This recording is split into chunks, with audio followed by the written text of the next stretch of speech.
I bid you welcome. I welcome you to my house. Welcome to my house. Welcome to my home.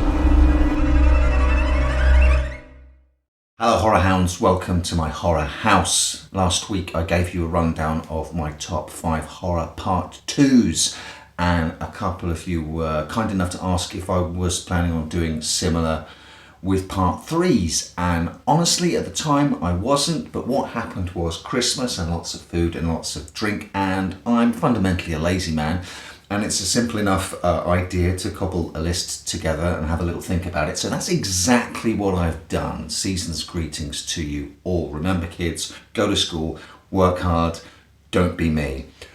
At number 5, I've chosen From Dusk Till Dawn 3, The Hangman's Daughter. Possibly not the most obvious choice. It's a direct-to-video movie. From Dusk Till Dawn is phenomenal fun. I love it. Part 2 is a strange old turkey, a strange beast that kind of just exists and you watch it and go, But part 3 is actually pretty good.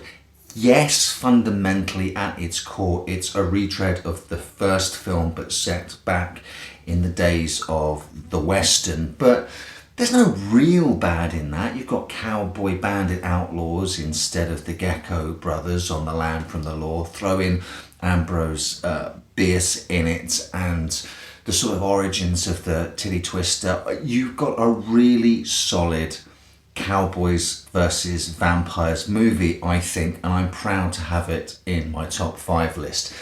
At number 4, A Nightmare on Elm Street, The Dream Warriors. Why so low, Andrew? Well, I'll tell you.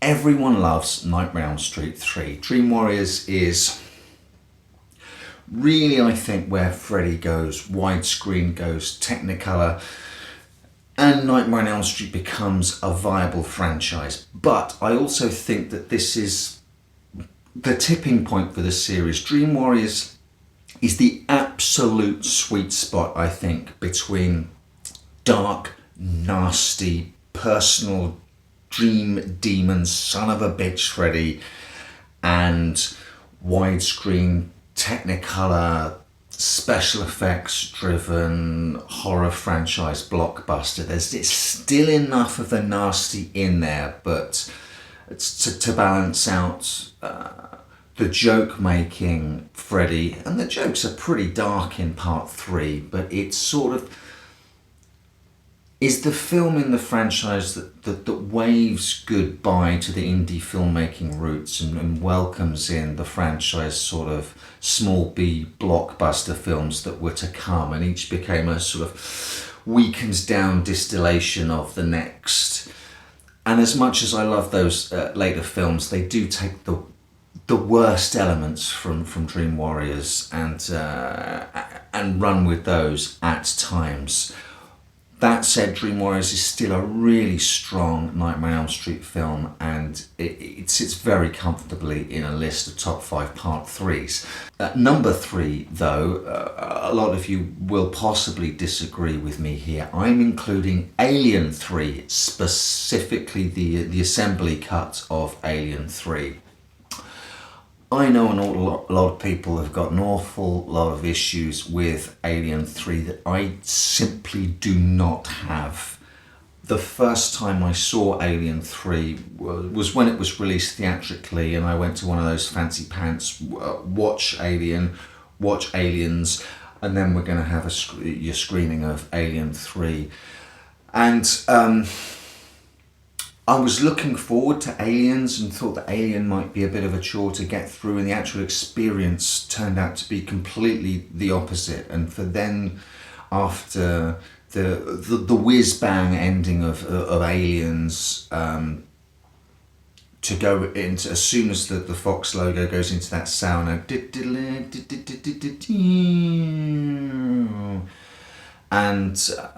do you know what? It's a different vibe, it's a different jam, and I loved it. I actually think the assembly cut is a better story than the theatrical cut. Some more interesting things happen in the assembly cut of Alien 3.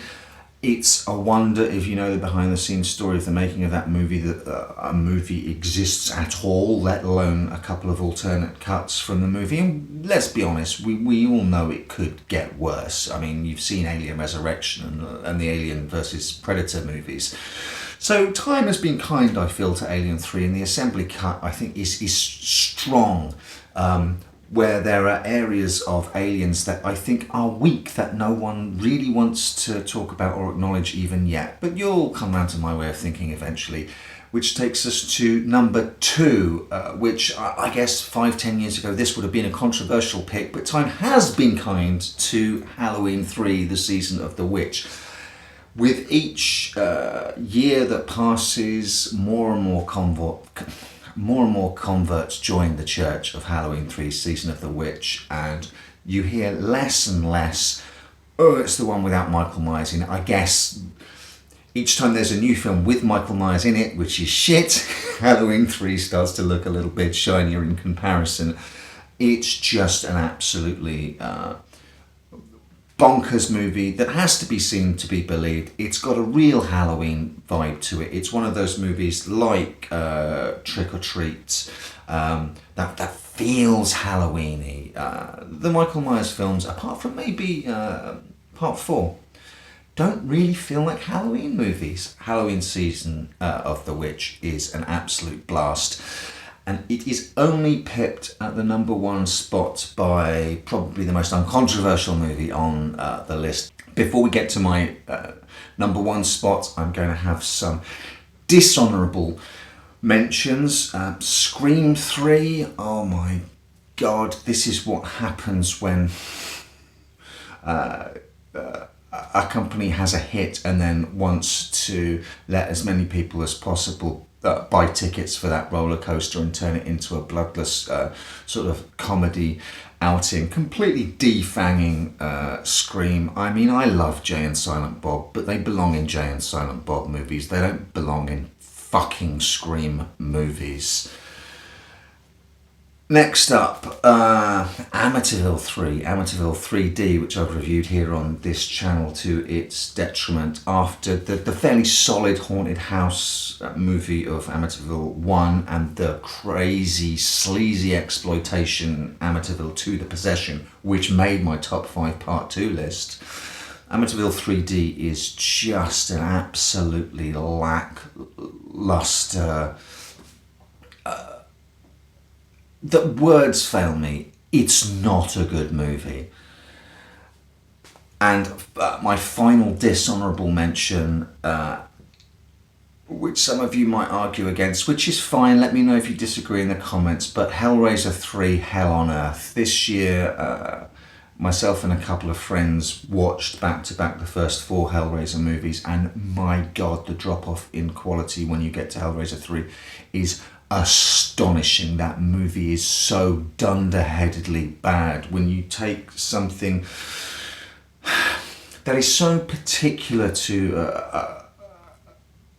a creator's voice, that is Hellraiser, it's amazing. And luckily he worked with someone he's known practically his whole life, Peter Atkins, to create Hellraiser 2. It's amazing that we got a sequel that seemed to understand the nuances of that voice and that vision. Hellraiser 3, Hell on Earth is what happens when movie suits get hold of a property and go, wow, we could really wring a franchise out of this.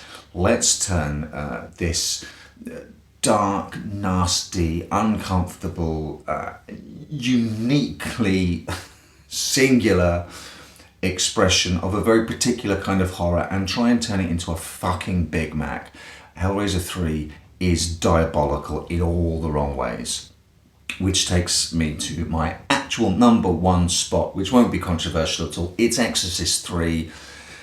It's widely acknowledged to be, after The Exorcist, the best movie in the Exorcist franchise.